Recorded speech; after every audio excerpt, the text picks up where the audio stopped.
I am making the treble clef for music. Awesome. We're going.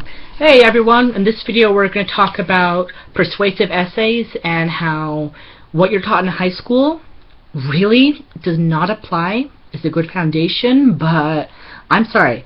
If any of y'all are teachers watching this, there are things in college that they can do that you should be teaching them to prepare them for, so that instructors aren't banging their heads against the wall and going, why? For example, in a persuasive essay, you want to use more factual statements mixed in with personal opinions, but make sure your facts are validated. And you want to make sure your opinions are, like, I can't find the word, like, are backed up with the fact. And that you use quotes that make sense. Don't do what politicians do and say, so-and-so and so-and-so did this, but then take out the part that says, because of this.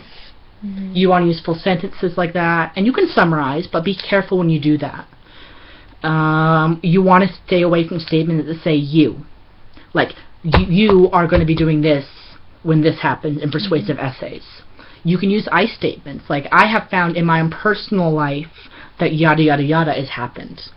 You don't want to use it statements as well. You want to make sure that you are addressing what you're addressing. Don't say it unless you really, really have to, and it's in the sentence. Like, for example, use a subject. Like in this video, for example, I'm addressing people around my own age, those like y'all that are watching this, hopefully aimed at those just entering college or those of you that are in college, even teachers. I don't know if you're watching this or not, but good if you are.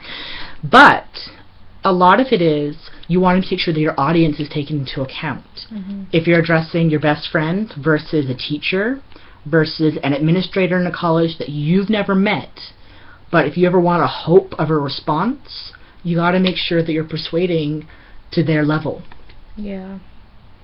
Like, have you ever had a time when you were in college, Miranda, to where you were writing something and then found out that it was completely wrong, but when you were in high school it was perfectly okay? Yes, I have. And I got a bad grade for that. But you learned. Yeah, I learned. The hard way. Because in college you're paying, and they have resources there that you can get help with. Canvas, which is what you turn everything in on, it's okay, but if you don't know how to use it, they have tech support, there's websites, YouTube videos of how to use it. Because if it's working, it's okay. When it's down, it's bad. God. Okay, so what would you say possibly about other types of writing papers? What are those persuasive? What's another one? There's an annotated bibliography. That is how you cite stuff? No. Annotated bibliography? That's where you take different sources and you put the annotation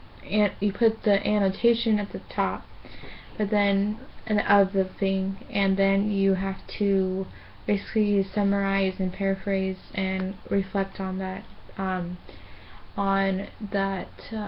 type of article or source. And for one paper, and you do it on one subject, but for one paper you can have up to like four, or you can do like as much as you want, but it's each paragraph. But the work cited it's just that for that article or wherever you get your source is at the top.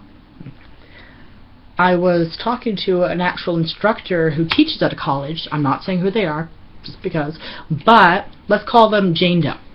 Jane said that for a lot of her students, she wished that when they got into college, they were better prepared, and she finds it frustrating a lot when students don't know how to do persuasive papers, when they don't know how to do informational text, when what they know is to do is a 5-paragraph essay form, and as soon as they break that, they get anxiety, they get stress, and their papers start to unravel. Mm-hmm. Because they try and write too much, they try and put too much information in that they don't need. Or they write too little. Exactly. And both ways. Another part of it is they don't know how to address certain audiences, because in high school, unless you're in honors, which majority of students that go to community college are not in honors, they're just regular Joe students like us, essentially, because we did okay in high school. Yeah, okay, math, My teacher passed me because she liked me, let's put it that way. I was a teacher's pet. I did everything good. I was an angel, wasn't I? Yeah. I got away with everything. Even that one time in mythology. You remember that. But the point being, when you're writing, take your audience into account. Teachers are looking for effort. They're not looking for perfection, and they want to hear your voice, but to a level that will prepare you for a job. Because if you're writing an employer and you're doing technical papers and you have to do reports, you don't do you don't do I, you do, because of this, the statements and the recording were this, crop yield was this. And because of that, the company experienced a loss due to weather factors, or some other example like that. They're not looking for, yada yada yada, I found this, blah blah blah blah. No, that'll get you fired if you continue doing it and you don't know how to learn. Another form of that is realizing your audience. Instructors realize that students struggle in school, and because of that, they're not trying to kill you. They're just trying to cram information into your head and make sure that you learn. I remember my geography teacher saying that you all are very good at absorbing information and regurgitating it back out. You're very good at memorizing information, but you're not really good at reapplying information in different circumstances. Yeah. Like, you may know when King Henry VIII got married, when he had all his wives, when they were beheaded, but why did he marry those wives in the first place? What did that impact have on the economics or the other impacts from your other classes, like you're taking history and economics? How did he do? How did that affect that? Pulling from both instances and reapplying it. Yeah. Those kind of things they expect you to learn and know how to do in college.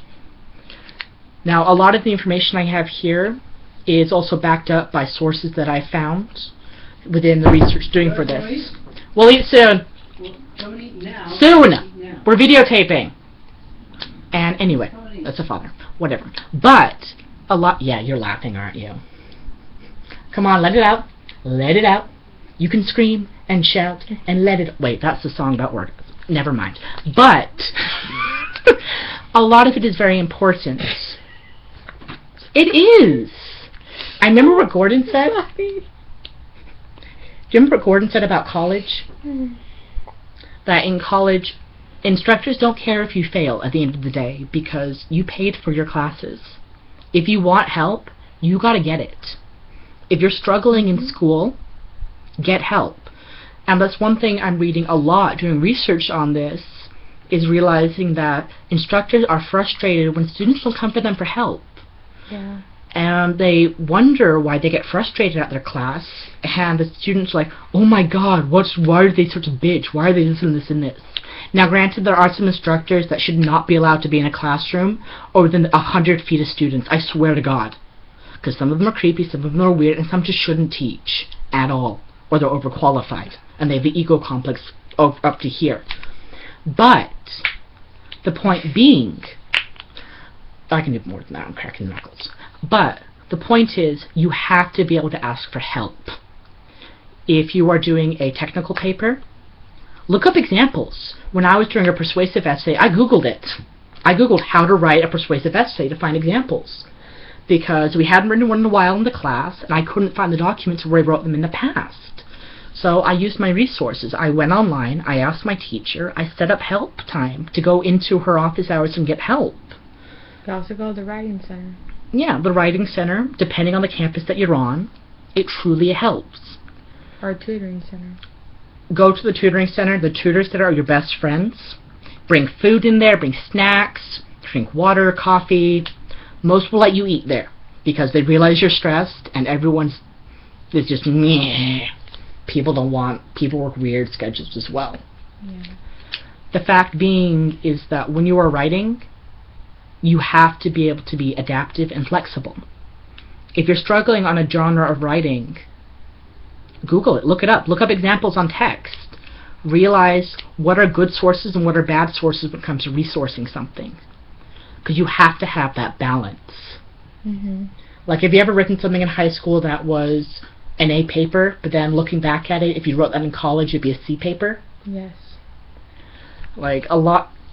I still have one saved, and I look back on it. What was it for? Do you remember? Abortion.